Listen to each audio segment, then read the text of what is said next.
all your friendly faces and to have our panelists and our HBU alumni share more of their stories and what was life after graduation. Also, I want to make sure that we're celebrating National Entrepreneurship Week on your phone. Whenever if you're taking a picture or if you're sharing like a question or something, please make sure to tag NACL and Shift Week. And I'll explain a little bit more about what National Entrepreneurship Week is.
2, 3. Okay. 1, 2, 3. All right, we're back online, and we'll continue with our bios. Our next speaker, will be Terrence Narcisse. So at the age of 18, he actually established the East Harris County Empowerment Council. His dream was to bring much needed resources to the youth and families of East Harris County. And while being a full-time student, he began reaching out and collaborating with numerous organizations and individuals. And as a result, he was able to secure funding and resources for EHCEC and other agencies. He's a community advocate and leader, and working alongside various agencies and organizations around the greater East Harris County community. He graduated with honors and holds a degree in political science, a certificate in nonprofit leadership, and certificate in corporate entrepreneurship from U of H. He also holds a certificate in nonprofit finance and accounting from Rice University, and then he obtained his MBA here at HBU in 2017. Okay? He's one of 35 business students to receive the 2017 Future Business Legends Scholarships from the Texas Business Hall of Fame, which, by the way, I want to make a plug. Applications are open right now. So if you're a student and looking into your MBA, which I know some of you are seniors, you're juniors, you can still apply. You're an undergrad, so please take advantage. And Terrence, you can talk a little bit more how that helped.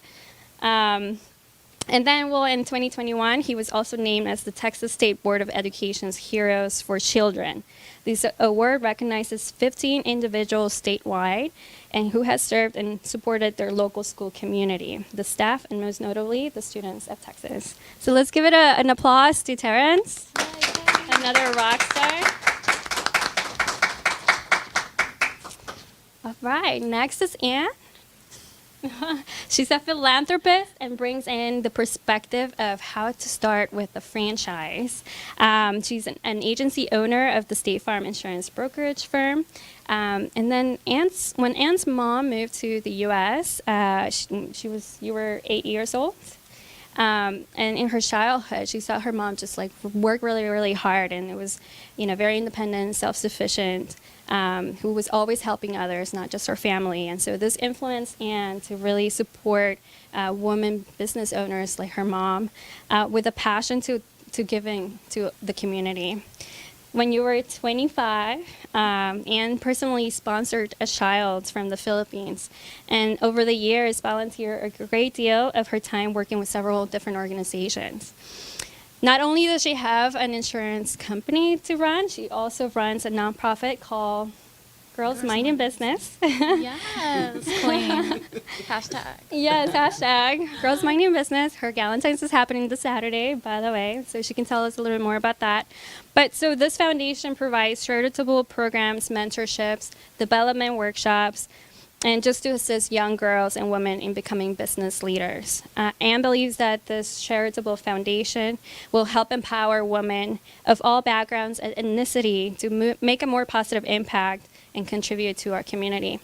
She obtained her MBA here at HBU in Human Resource and Business Management back from 2014. So let's give it an applause for her. All right, and last but not least, Colin. I know I'm taking too much on the bios, and you guys are getting to your stories, but I feel like all the skills and all the hard work that they put, it's just very powerful just to hear. So I can't just take a little piece and not share. But so Colin, you were a former HBU golfer and international business graduate. He aided in launching GUSO, a platform that helps communities communicate more efficiently and effectively. You currently work as an IT recruiter at DICES, and helping staff Fortune 500 companies and innovative startups, including BP's incubation team. So if you guys are looking for a job in IT, we have a plug. Work with entrepreneurs and early stage startups, so he can talk a little bit more about the consulting side of entrepreneurship and how he helps them solve an array of business problems. He graduated just recently in 2020 with a bachelor's in business administration focused in international business here at HBU. So let's give it another clap.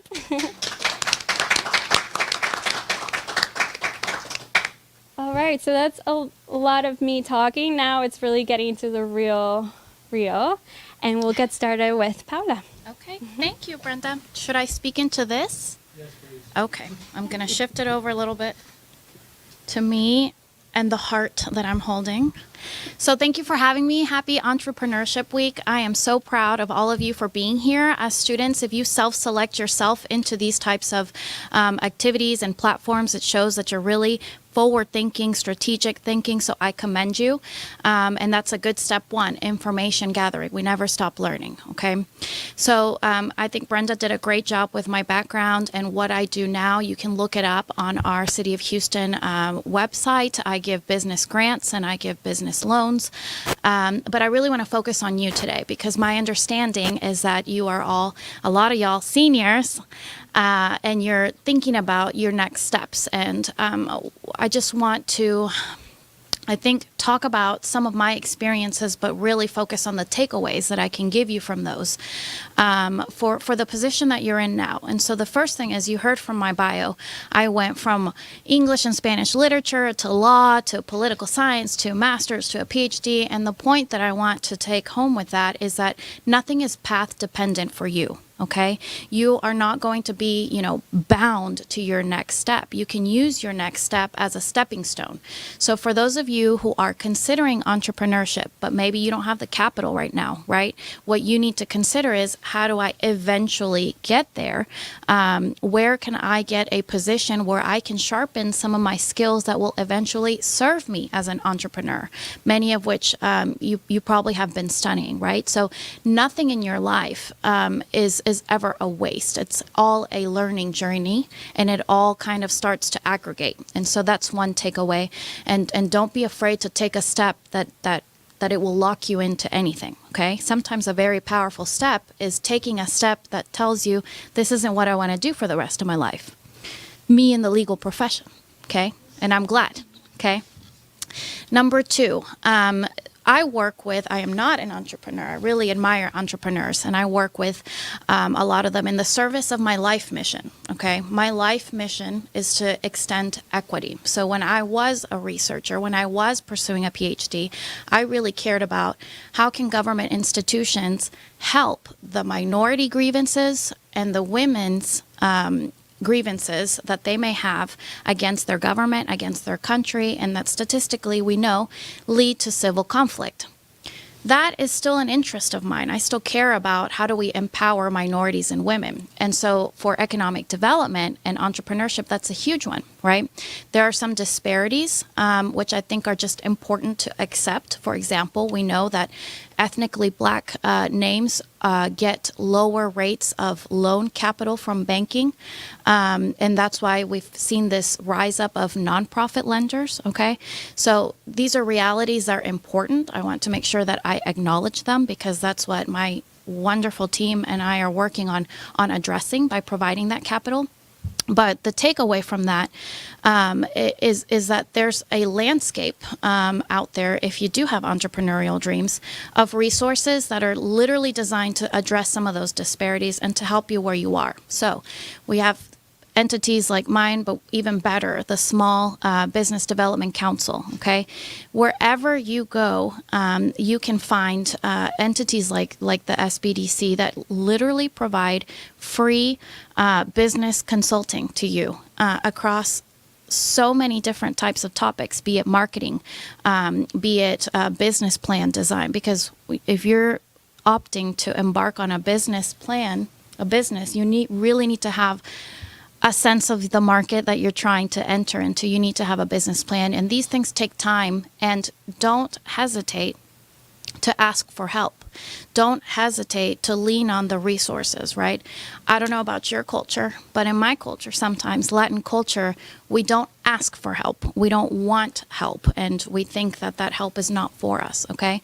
So as a young potential entrepreneur, really lean into the millions and billions of dollars of government aid being funneled into the economy to help people like you. And it's your right. It's your right to pursue those. So that's the takeaway, is whether you're going into a career right now, or you're already looking at how can I start my business, Google the entities here in this business development network. Miss Rios came from the HCC's Entrepreneurial Business Development Network, outstanding. SBA is here in town. I mean, there's so many. Minority Development Business Council, okay? Providing all kinds of classes, courses, and consulting efforts, okay? The last takeaway, because I think I'm taking too much time, is that, okay, great. So I want to talk about work ethic and professionalization, because I don't have the time here in my 10-minute allotment to consult with you about what industry you're going into in the market, okay? But there is a generalized takeaway from what I've seen in who gets a grant from me and who doesn't. My grants are $150,000. That's not a joke for a micro enterprise, okay? Have your life in order, okay? Get yourself together, okay? This is part of my message to go get the help that you need, okay? If there are entities willing to provide you a template with a business plan, there's no excuse for not having a business plan. Go to SCORE Houston, all caps, SCORE. They have a template for it, okay? In my program, because it's a government-funded program, you have to show a lot of documentation to get the help. And we unfortunately can't help a lot of businesses because they just never professionalize that, okay? We can't blame them, right? Not everyone has the privileges of education that we here all have, okay? Not everyone has the privilege of time, right? If you're a single working mom trying to work on your side hustle, you might just, be doing it out of your garage for a minute because that's all you can undertake, okay? But if you are in a position to seek out those resources to get yourself together so that then you can turn around and go to the SBA and seek funding and have the paperwork that you need to show that you have a business plan, that you've looked at the market, that you are worth the risk of someone extending you capital, start today, right? You may not start your business for the next 5 years, 10 years, 15 years, but you can definitely start getting yourself together today, right? What does your credit look like? That's going to be important, okay? Can you look up what it takes to open up a business banking account? You can do that now, okay? Can you look up on the state controller's office or the City of Houston Office of Business Opportunity has a great web page with how do you even get started with a business. You get a DBA, okay? You incorporate. You can go back to SCORE Houston and get a consultation free of charge for what kind of business should I set up so that I can protect my assets like my home, okay? So just seek the information. And then the last thing is a lot of our successful businesses have built upon their parents or their family business. So I know we all want to be, yes, I did this on my own, okay? That's great. But like my dad told me, when I started my graduate studies, he was like, don't you want to use your Spanish? Don't you want to capitalize, do something in the Latin world? Because I was like, ooh, the Middle East. Capitalize on the resources you already have. If that's language and you happen to speak Spanish and the market for Latin businesses in the city of Houston is billions, okay? You may want to capitalize that. Brush up on those skills. Think about that target market, okay?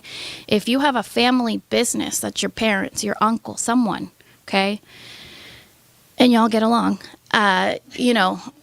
work on that relationship and try to make it work because you can carry something to the next level that already exists. Why exhaust yourself with starting it when there's something there already started, okay? Y'all look at Phoenicia Market, which is originally in Westheimer. That's where I get all my FOBby stuff because I'm an immigrant. And I love the Middle East, so I go and get all kinds of like olive oils and things. But it's an originally Armenian-owned market, tiny little coffee shop. If you go to the original location, it's like, man, from like 1942 is there, with his first shop, and his son and his daughter are the ones that went to UT, got their business degrees, and helped them to become what is huge now. They have even locations in Austin, okay? So think about what is around you, in your family, in your network, maybe even your friends. Work out a contract, go to SCORE, okay? Friends, roommates, business partners, it gets complicated, okay? Have the paperwork. Get started, prepare yourself, succeed. We're now have a nice organization. It's, I think, about 15 of us that actually work.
And then I was searching. I knew I wanted a master degree. I always want to strive more, be more, do more. So I know that I want to get a master degree. So I was searching around at U of H, at, HBU, different colleges. And at that time, I didn't know if I wanted to get a master in what. I just want to know I want to have a master so I can feel better about myself. And then I can add that to my resume, to be more competitive in the workforce. And I was searching. So this program came up at the same time where I was working at the bank down the street, like literally 5 minutes from me. And I was working full time at that time. So the only way I can be able to commute to work after hour from 6 to 10 is HBU, and they have very good educational program. I really like it. It's more intimate setting. It's a faith-based university. So, it all tie into what I was looking for, at that time. So I apply. And now thinking back, I don't know how I did it because I was working full time. I must have not have a life at all. So I was working full time, and at the time, I was the only banker at the branch because the other two guys left. So I was holding down the branch, and then also working full time from 6 to 10. Sometimes I drive home from school, didn't eat anything the whole day, and I was like, why am I doing this? Like, I don't know. I was making good money, at the bank. Like, why do I'm doing this to myself? But I knew that was what I want in my heart. So I had to have a lot of meetings with myself. So you had to learn how to have a lot of self-motivation, focus, determination, perseverance. So that's very important to keep you going, because at one point you're gonna feel like, I just want to give up, this is too much for me. But I keep pushing myself and keep moving forward because I have already invested into it so much, time, money, effort. And I knew that when I finish my master degree, I will want to look for something more. It's just in me, maybe the entrepreneur spirits. I want a more challenge. I want to do more. So I prepare myself by doing my best to be the best I can. I never strive for perfect. I always, anything I do, I want to be the best that I can. So that same year that I finished my degree at HBU, I also ranked 2 at the bank, among like a few thousand of bankers. So after that, I thought, okay, maybe I'll take a break, like 6 months or something, just travel the world again and, like take it easy. So because I was in banking and I was doing well, and you have the relationship and people know you, right? You have good branding of yourself. So the opportunities will present itself to you. And when the opportunity present itself to you, you need to recognize and be able to accept, when it comes, because sometimes it comes once and that's it. You will not get a second chance. So the State Farm opportunity came up to me, present to me like a couple times. They really want to hire me, consider become a State Farm agency owner. So I went through the interviews, and I thought, okay, maybe I just, see how it goes and just go through training. Maybe I'm not going to go through the whole thing. But so now I'm end up like almost 7 years with them. And I love it because it's related to what I already doing in the banking, but it's more challenging because it's more products, more things that I had to learn. So I feel like it's more challenging for me, and I always wanted to be independent entrepreneur. Maybe I will work hard for a few years, but after you have a good setup, have your business run by itself, you can be able to have more time with your family, do the things that you want, more flexible hours, not depending on like if you were working at a corporation, So I've been with State Farm for almost 7 years. But of course, the first 2-3 years, it's going to be really tough. I was working 60, 70 hours a week. I have to make it because especially the first year, if you don't make your goals, they gonna not sign a contract with you. So like I said, like whatever I decide to do and I already invest my time, my effort, I give it my all, my best, right? And if I fail, that's still a learning lesson that I can be able to get up and do it again, But in business or in life, I feel like every one of us will fail at some point. Nobody gonna be like perfect, starting out or do anything. But we need to, when we fail, we need to realize that we need to stand up quickly, recover quickly, so we can adapt and move on, keep moving forward.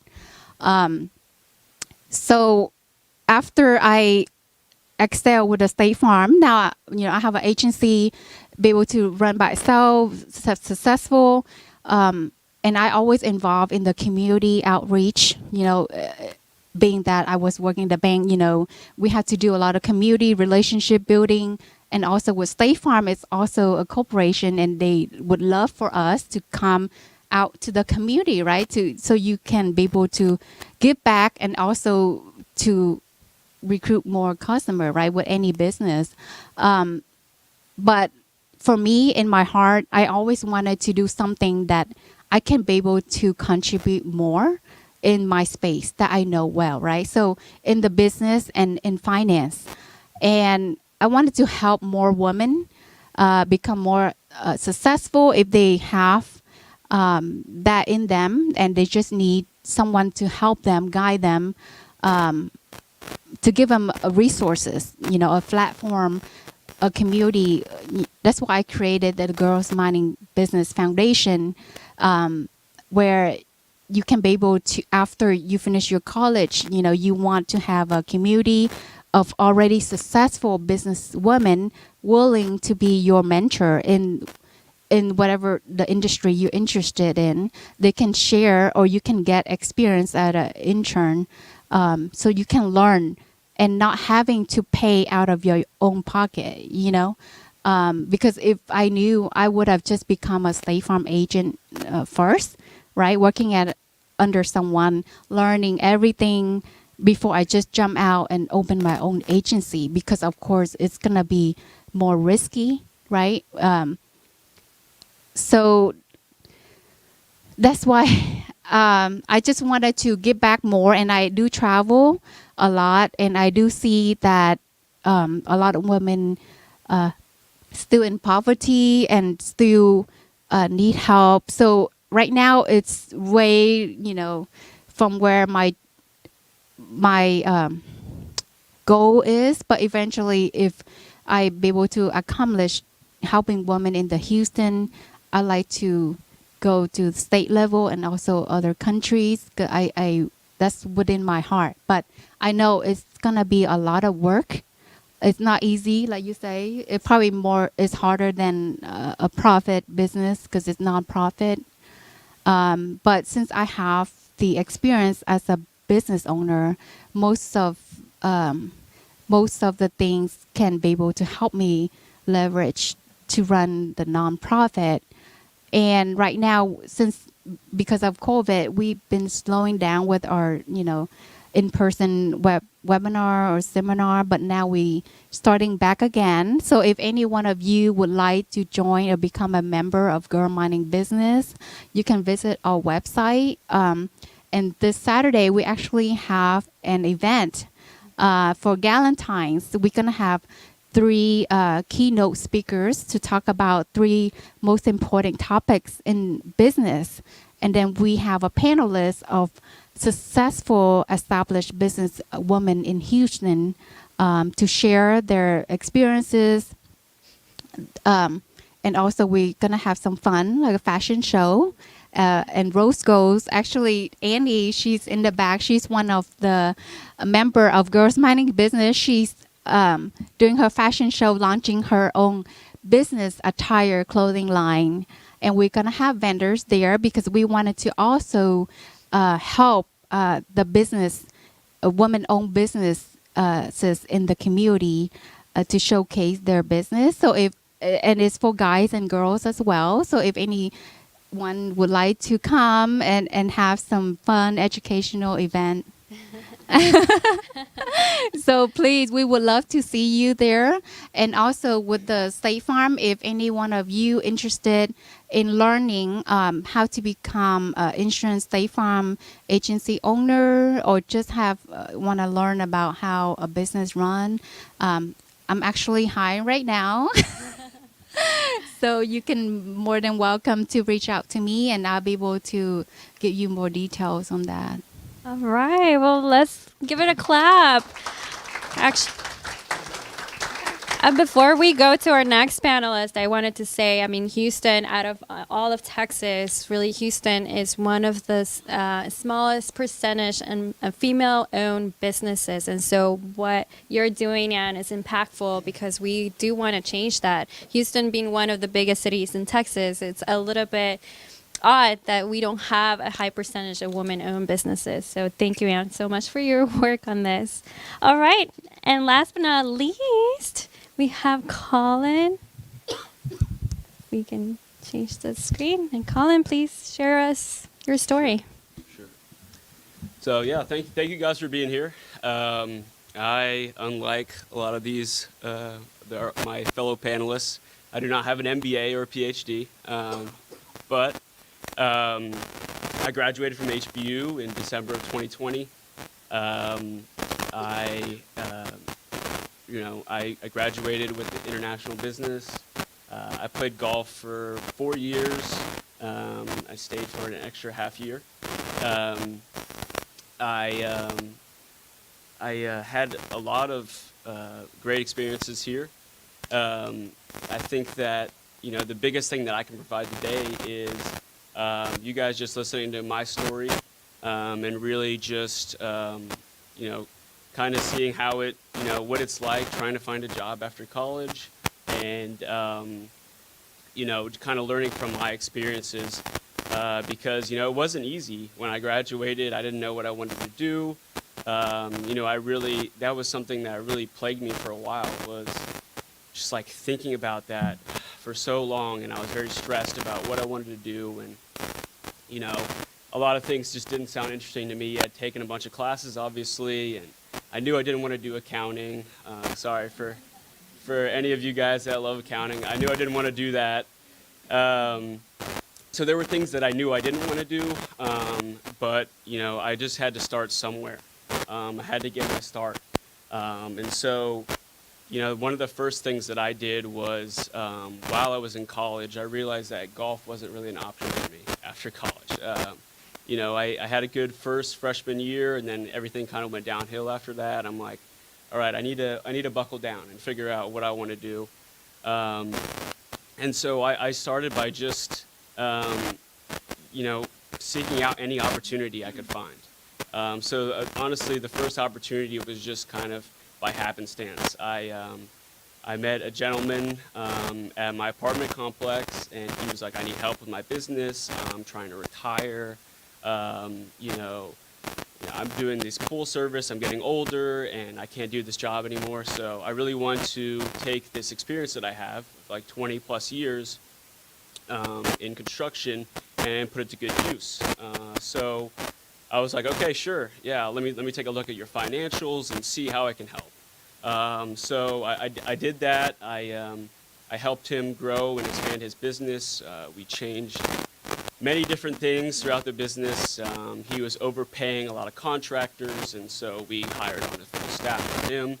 And so we grew his profit margins by, I think, a little bit over 50% in the first year. So after that, I kind of went away from that. I decided I was going to go back to continue with college. That was more of like a summer/spring job. I helped him get where he needed to be and kind of like moved on from there. But what I really took from that was I saw what it takes to grow a business, to take it from the ground up, and that was my first legitimate experience with business. I had no idea. I obviously have taken a lot of classes. I have all these principles and all this knowledge, but had never applied it. I never taken it and turned it into something. So that's what I would encourage you guys to do, is really just any opportunity you see where you could provide value, anywhere, do that. Take that opportunity and make that jump. It's really important, and I really enjoyed that experience. And then going on from there, I was almost finished with my junior year, and I knew that I needed an internship. And so I started interviewing. I reached out to many people, and I was about to start an internship with Transocean. And then shortly after that, COVID. So all of that, pretty much every internship opportunity went down the drain. So I was kind of trying to figure out what I wanted to do, what I could do. I had this little experience, like helping grow a really small business, but I didn't really have anything else that I could provide. Companies want to see, internships, and they want to see that you worked at JP Morgan Chase for 2 years, or for over the summer. All my friends had all these internships, and I was dedicated to golf and in school. So I was really pursuing golf for a while, and that kind of led me to I don't really have this experience, so I was in a tough spot. So one day I got connected to a guy named Gordon Taylor, and he is the founder, along with 3 other gentlemen, of a company called Guzo. And Guzo is basically a platform that helps communities communicate more effectively with the people in that community, so with the community members. So, for example, if there's an HBU entrepreneurship community, it would be sort of like a social media app, and you would only see this particular group, right? You could also be part of tons of different communities within the group as well. And so through Guzo, I wore many hats. It was a really small company, so I did not, I wasn't pigeonholed into one thing.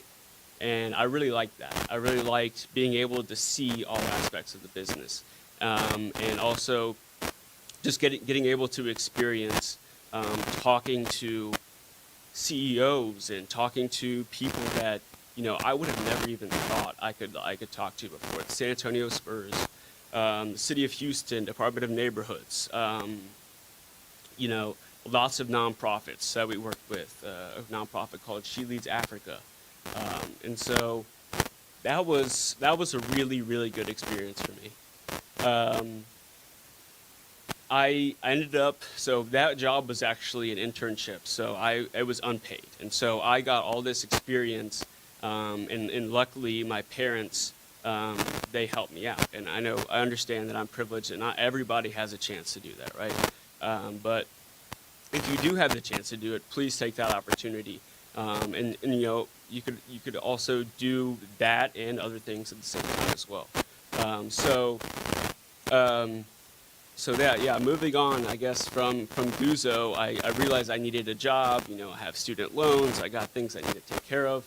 I was also in the midst of all of this caddying at a golf courses around Houston just to make some extra money.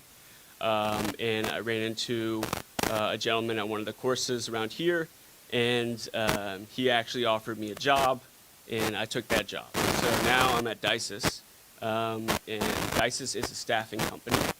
And what we do is basically we help staff pretty much every large oil company and some other different types of industries in Houston with IT and finance and accounting contractors, essentially. I do also some permanent placements.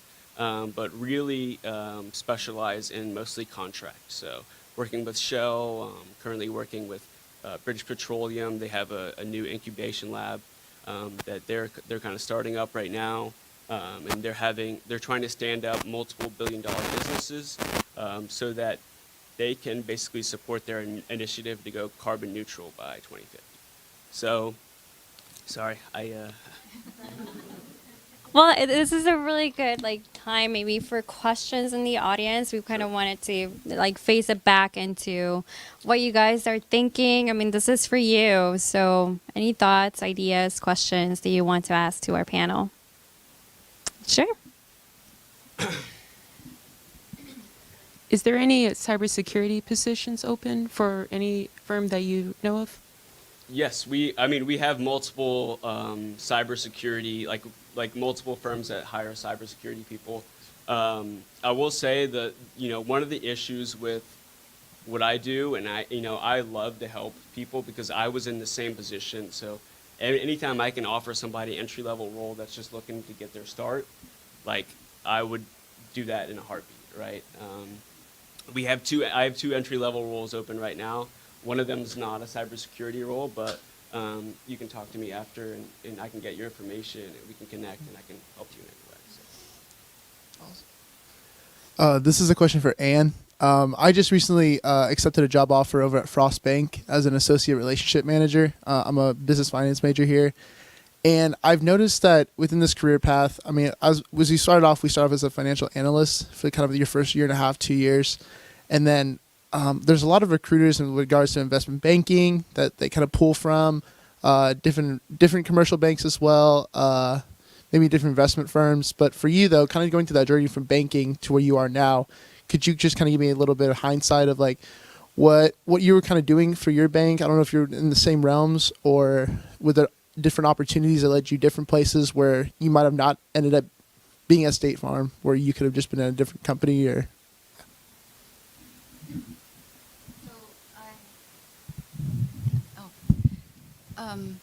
So I was a personal banker, and I had to work with business banker and also mortgage lender.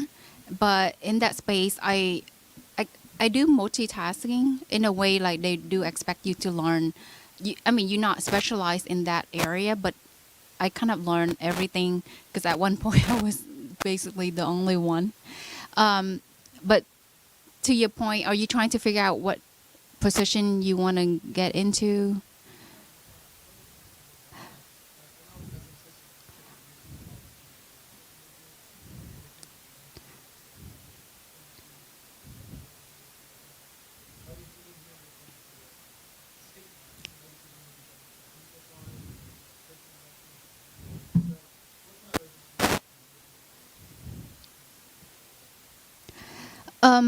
So I was I was in that space for a enough time to know that what's my next step gonna be, either in business banking or have my own business. But the State Farm agency opportunity came up. It's more attracting to me, and I can see a longer term. That my goal was, to always want to become a business owner anyway, and that opportunity came up. So I took that instead of a business banking, because they were gonna give me a higher position after as being a personal banker, and I took the State Farm agency opportunity. So back to your point, I guess it's just figuring out what you really want to do, especially in the major that you're studying, because the associate manager, it's more operational. Like, honestly, I felt like they didn't really do a lot in for finance. If what you major in is in finance, right? Yeah. So you want to work with that degree, that will be more like investment banking side. And then also asking yourself, what do you want to do? I mean, what is your ultimate goal is? Like, do you want to stay working at the branch, or you want to work in more like a finance side? Because when people look at banking, there's a lot of different positions. So it looks like it's related to bank, like in finance, but we really don't do a lot, with that degree like finance. But I can be able to talk to you more on the side and help you navigate through, if that position is what you really looking for the long run, Because for me, if I gonna invest in doing something like a business or position, not only at this time, but also for the long run, are you able to be happy for in it for a long run? All right, we have time for two more questions. So, anybody? Yes. Hello, this question is for Terrence, I believe. Did you start your nonprofit, or did you start surveying an area for your specific need, or do you just kind of have this dream and hope there's a need for it? For me, I live in the community and saw them every day. So I'm a product of my community, and I know what people have. Just didn't know why people have. So we began improving things out of the street. It was just basic things. They collected toys, and they would toys for the children. With the school supplies, they would those away. And then we began thinking about long term of like, well, why do people need this stuff in the first place? Or why is it that other areas have it? So as we began to kind of think differently about our work, it became clear as we began to reach out to different companies, Walmart, Target, buy things to help us. Many of them were glass companies that without the proper paperwork, they were hesitant to know it. And so it wasn't until I had to, I was still in all-nighter, writing for the newspaper, and I did a grant writing search in Houston, and went to a grant writing class. The class was $299. You all know it's college, you all know a lot. It's like six figures, $300. And so what I ended up having to do, because I was never laying on my rent, I asked my landlord if I could skip out on my rent. So my rent money, so the grant writing class. I did the grant writing class, and people taught us all about grants in the class. Like, well, you can't get a grant if you don't have a 501c3. And I'm like, hey, well, people are saying that we need that. Like, I don't know if it's at the police station, the courthouse, the White House, the governor's mansion. Like, no one knows where I can get this. So, in the 501c3 is actual federal paperwork. So before you can get a 501c3, you have to become a corporation in the state of Texas. And so no one taught me all of that through the class. Like, oh, well, I have a 501c3 do-it-yourself kit. I'm like, okay, this is great. $4.99. I'm like, well, that's 2 more months. I'm going to be homeless. And so I sent her an email after the class is over. Of course, I was the youngest person there, 19 years old. And she gives me the kit free of charge. And so she said, the only thing I want you to do is to pay it forward. And so to date, I've completed like 22 of those same paperwork processes for other organizations at no cost, because I know how instrumental that was for her and for me. And so going back to the question you asked, as we begin to reach out to the community and asking other neighbors what you wanted and what do you want to see in your community and how do we go get it, it became abundantly clear that, hey, well, you know, the neighboring community, the neighboring neighborhood, these people, everyone's like, we all have the same issues. And then we begin to ask, well, you know, logically speaking, a mayor does this for your area, like the mayor of Houston. He's like, go Houston every day. In our area, we're not in the city limits of Houston. And so we don't have one person that's championing, you know, what our cause is. And so that means that we have to do that for ourselves. And so as we begin to think about what are some of the needs, and not, you know, again, the immediate needs of food and things like that, but longer picture-wise, big picture-wise, why do people need food in our community? Is it because our education system is not preparing people to go to work and find a job? Is it because we have no entrepreneurship ecosystem? You know, what's an immediate need and what's a symptom? And then what's also the ultimate situation? Because as you all know, there's a lot of money in the maintenance, and it's easier to keep things done. It's easier to keep things. It's easier to keep things the way they are than to actually invest in sustainable change to where people don't need the systems to help them. Hopefully that answers your question. All right. Well, thank you. It's 1:29. I know we're almost there on what time. If you haven't been inspired today, have you been inspired today? That is the goal. Yes, let's clap it up. That was a trick question. Well, so I guess thank you so much, you guys, for coming and telling your story. I mean, this is the real, and like how you were sharing. Like in classroom, you can learn all this foundations and all the steps to take, but it really is in the practical of like trial and error almost, and sharing some sort of this kinds of stories of our mistakes and our opportunities. That's where you really learn to get started with entrepreneurship. So I want to know more about you. So if you have a chance, just scan that QR code on the screen. That's the survey or a database that I'm putting together here at HBU, because I want to know more of what kind of events, what kind of opportunities you want to see here at our McNair Center.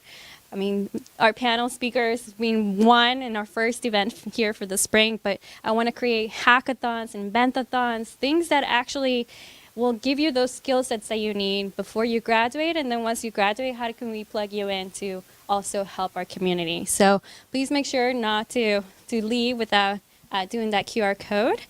And then one last slide.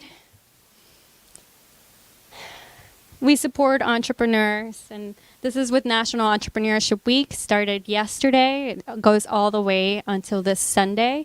You can actually go into National Entrepreneurship Week on Google and find all the workshops that they're putting together, not just here in Houston, but across the U.S. And you can even learn a little bit more about the needs, the challenges, the opportunities that you see all across the United States.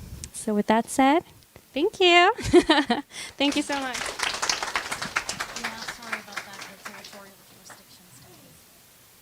Oh, it's fine.